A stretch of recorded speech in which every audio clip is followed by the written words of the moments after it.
Hello everybody, welcome to week 2. We're going to talk about development this week, and also I'll talk a little bit about your public policy paper, although there are files up on Canvas that show all the different portions of the policy paper. So the first thing I want you to do is look at the Gapminder Wealth and Health of Nations. It's up in a PDF, it looks like this. And take a look at it. Examine it, see what you notice, look at some observations. What's the first thing you notice? Well, we can see sort of the display of countries tends to be on an axis, that the wealthier you are, the healthier you are in general. Right? If we look at sort of the regional variations and colors, we see, not a surprise, Africa is in the lower quadrants of least amount of lifespan, least amount of income. And if we see at the top end, we see mostly Europe, but then some outlier sort of countries, the United States, Japan, sort of outside of their regional classifications. The general relationship, obviously, as we see here, is the more money that you have, the better sort of life expectancy you have. That shouldn't be a surprise. We know that in general, health and wealth are very much correlated. And so as we start talking about development, that's going to be a big sort of thing to think about. It's also important to think about the fact that there are outliers, much like what we talked about last week with the Gapminder quiz that I gave you, is that sometimes there are surprises. There are sometimes some things that are a little bit different. And development is going to talk a lot about sort of those things and how, although money is a huge factor in people's health, it's not the only factor. And there are a lot of other different sort of things that come up. And so it's an important thing to remember that, yes, in general, health and wealth go together, but also there are these other sort of things that contribute to people's lives and their health and these other sort of things. And we're going to talk about all of those things this semester, but particularly this week in terms of talking about development. How do we define those sort of things? Why is this map important? Again, this is if I could summarize the entirety of the class in one picture, I would say this is what this class is about. This class is about sort of this idea of the world. How healthy are we? How does this stuff relate to other sort of things? What causes outliers and all those other sort of things? So when we talk about sort of global regions and countries of the world, we have 3 sort of definitions. They're oftentimes determined by economic indicators. They're very ambiguous. There's a lot of disagreement around them. But in general, we're going to talk about sort of 3 different areas of the world. One is the more developed nations. This is what we used to call sort of first world nations or developed countries. Through time, people are like, yeah, first world and developed is kind of a crappy way to say, richer countries in comparison to what the other countries are. And so we say more developed. It's the least sort of offensive way to get a point across of looking at European countries and then some of the other outliers such as the United States and Japan and some of these other sort of countries. Second band would be the less developed regions, what we used to call second world or developing. Again, this idea that they're somehow lesser than in this ranking was pretty offensive. And so we just go with more developed and less developed. And then our third one would be least developed. This is what we used to call third world. Third world is super offensive, so please don't use that. Or underdeveloped. A lot of the ways that these things happened was because of colonialism and other sort of issues. And so a lot of people in the least developed countries said like, yeah, don't call us third world when you're the ones who made us this way. And so more, less, and least are the ways that we're going to define these sort of things for this course. A lot of times we'll talk about specific countries and specific sort of regions by geography. But if we're talking about sort of the richest countries, the middle countries, the less developed countries, let's go with more, less, and least. Okay. So when we look at sort of development, some of the things that we read about for this week were how do we measure development, right? Obviously, money is at the heart of everything. This health and wealth sort of stuff really does matter. But from there, once we have a factor of money, what else do we take into account in terms of development, right? If development was just money, then we would just do economic indicators, but we don't. And so some of the things that our readings talked about were education, and we talked about that a little bit last last week, the more education that you have, the more likely it is that you're going to be healthy, have smaller family sizes, et cetera, et cetera. Environment's going to be a big sort of factor here when we're talking about not just environment as in terms of like air and water, but what does the environment around you look like? Is it developed? Is it rural? Is it urban? All these other sort of measures of things. Employment and economic climate is another big one that we'll talk a lot about. And so looking at, how many people have jobs, what kind of jobs that they have. If you're working, what kind of outcomes are you going to have? Then the last two that I'm going to talk about are ones that often make a lot of people scratch their heads. So one of the things that development often points to is that we have a democracy. Is democracy the thing that makes countries more developed? Obviously, this comes from a very sort of Western-centric view of the world, because if you were talking to somebody who didn't have a democratic system, they would say, yeah, democracy is not important to development. And then finally, our last sort of area that we measure development is oftentimes health and human rights, which is kind of a big category. Health, yes, we would like to say, the better off a country is, the more developed a country is, the better health that they have. But then they tag on these human rights sort of idea. Do human rights, are they necessary to development and all these other sort of things? So when we look at sort of the question of political and economic environment, what kind of political system is best suited for development? According to a lot of people who talk about development, they say democracy. Absolutely, you have to have democracy to be the best sort of country. Well, we have some questions about that, right? Again, we're always going to be looking at these outliers to say, is that actually true? And so in the lecture slides, I have some comparisons between the United States and China, which are about the two opposite political systems that you could think of. We have, the United States, which is a democratic sort of free market system. And then we have China, which we label as communist, and communist political systems generally mean communist economic systems. But what we have seen in China over the last probably 3 to 4 decades is that they've actually released some of their economic communist principles and embraced much more of a free market economy.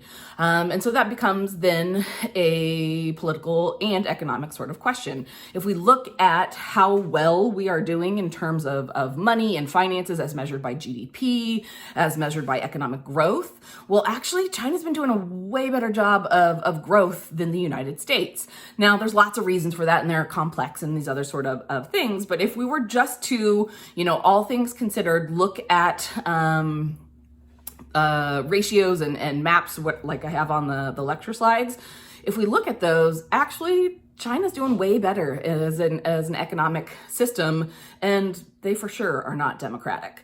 And so this puts into our sort of question of, is democracy best suited for health and wealth? Well, there's, again, a lot of political sort of conversations, and people will say, well, let's extrapolate this out for many years and decades and these sort of things.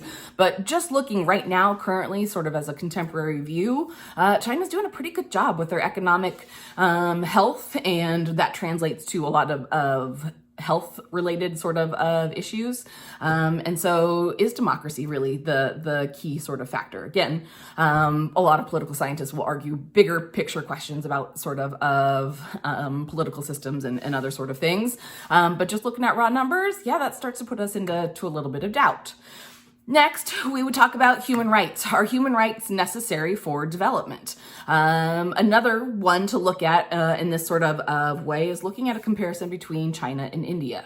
Why these two countries? Well, these two countries are the largest countries in the world per person population, and they present sort of a historical intrigue in terms of these sort of things, right? So in China, in the 1960s and 70s, they had some huge things that happened with Cultural Revolution, the Great Leap Forward, massive famine, 20 million Chinese people died because of these sort of things. And so in the 1980s were marked by sort of the big auspicious one-child policy, right? Everybody knows something about that. They've heard of it, of like, oh, in China, you could only have one kid per family. Not exactly true. There are a lot of qualifications and other sort of things. But in general, we all sort of associate China with, yeah, they tell you how many kids you can have in each family. And that's totally not good. And it is a violation of freedom and definitely of human rights. When people think about human rights, that's one of the biggest areas that they point to is, yeah, China violates people's human rights by not having any sort of reproductive control. So where India comes in on this is India has had some similar sort of things happen as China. They have had rocketing sort of population growth. They have had some famines. They've had some huge sort of touch points of massive death and other sort of things. Now, India is a democracy, right? And so in India, they have said, hey, we should stop having so many kids because it's really not good for our country. It's not good for the health and wealth of our nation. But again, they're a democracy, so they can't do something drastic like the one-child policy.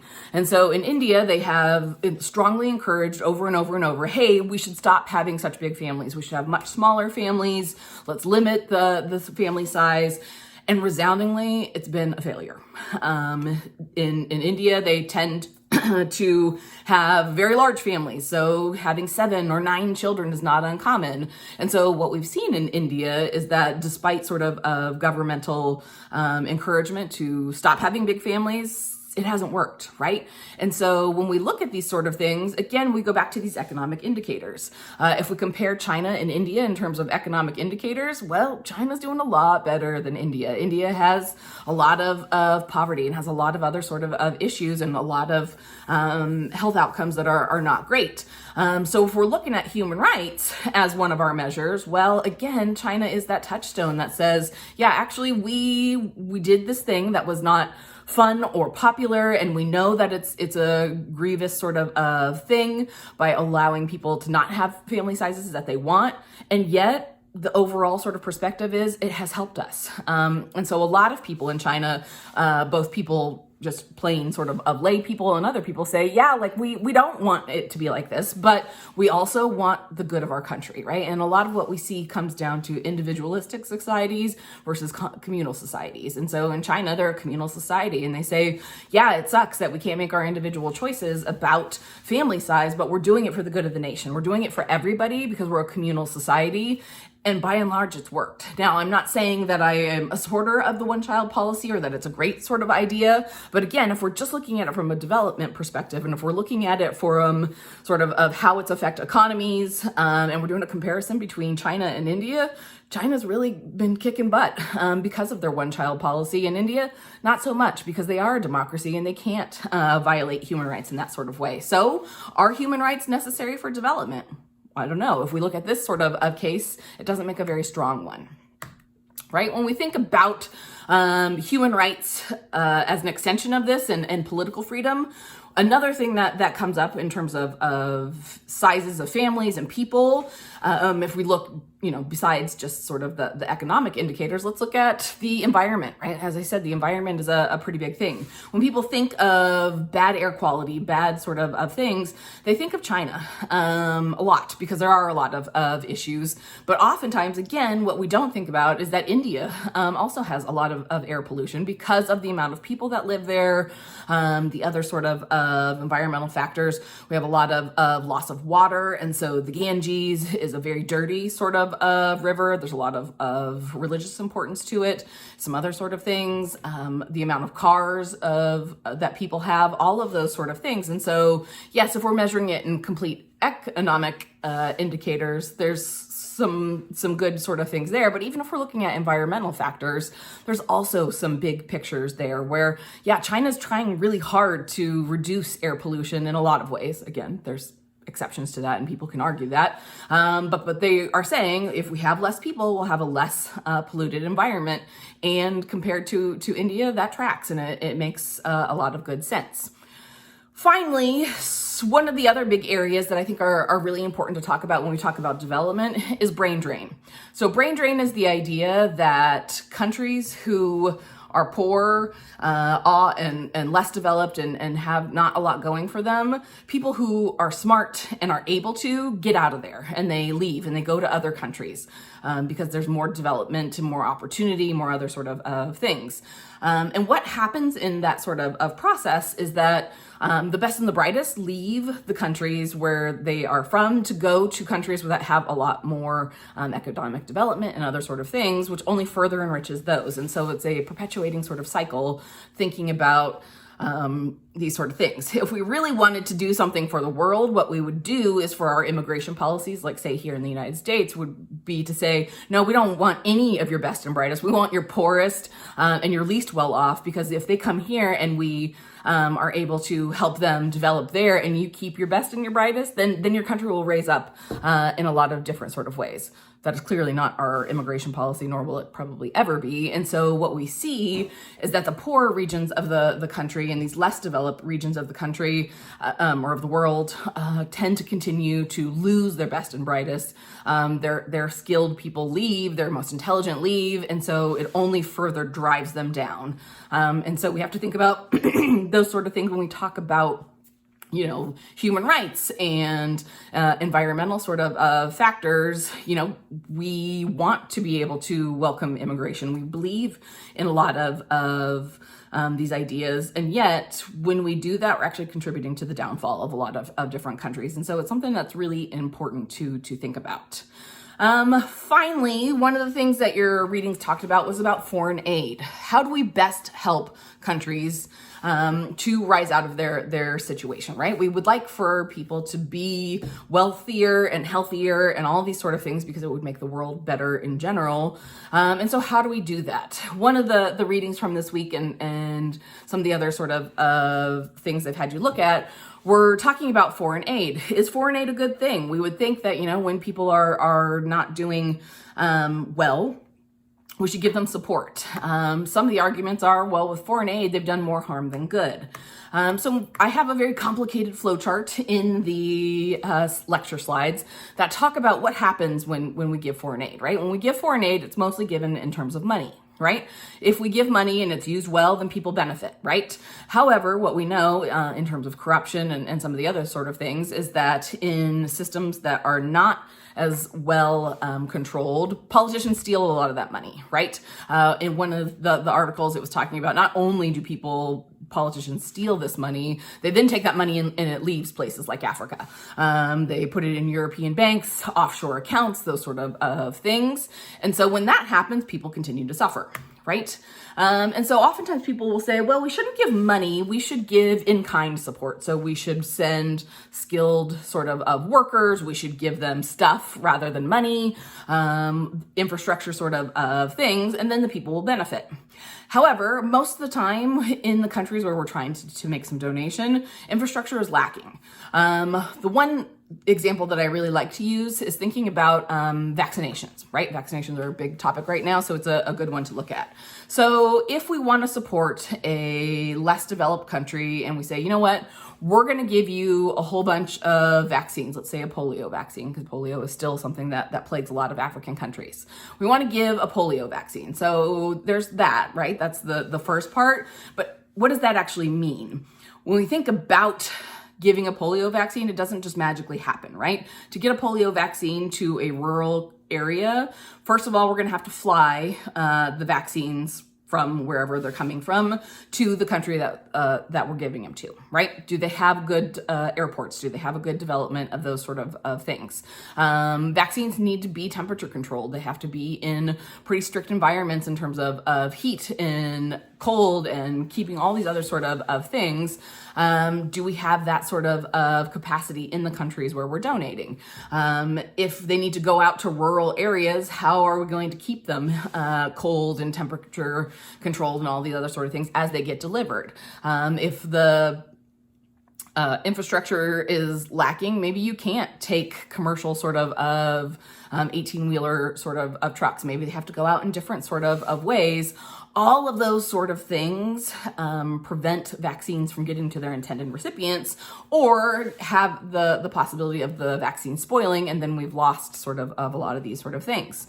So oftentimes people will say, okay, well, not only are we going to donate vaccines, but we're also going to help with infrastructure, right? So we're going to help you figure out, we're going to give you stuff to keep vaccines temperature controlled. We're going to give you some stuff to make better roads, these sort of things, right?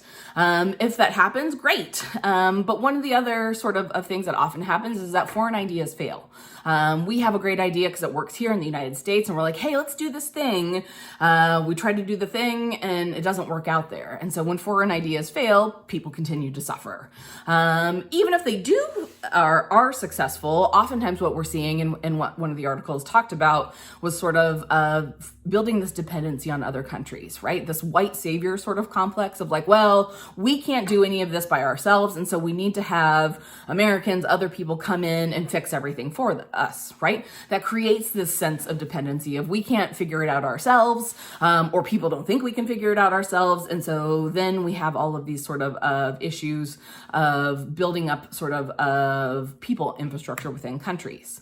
The best sort of process would be to use collaborative processes to say, hey, we're going to bring some people in, we're going to help, we're going to train people, we're going to do all these different sort of things. But for the most part, that takes a really long time, right? All we wanted to do was deliver some vaccines, and now all of a sudden we're trying to develop all these programs and do these cooperative learning and all these sort of things, and it takes forever.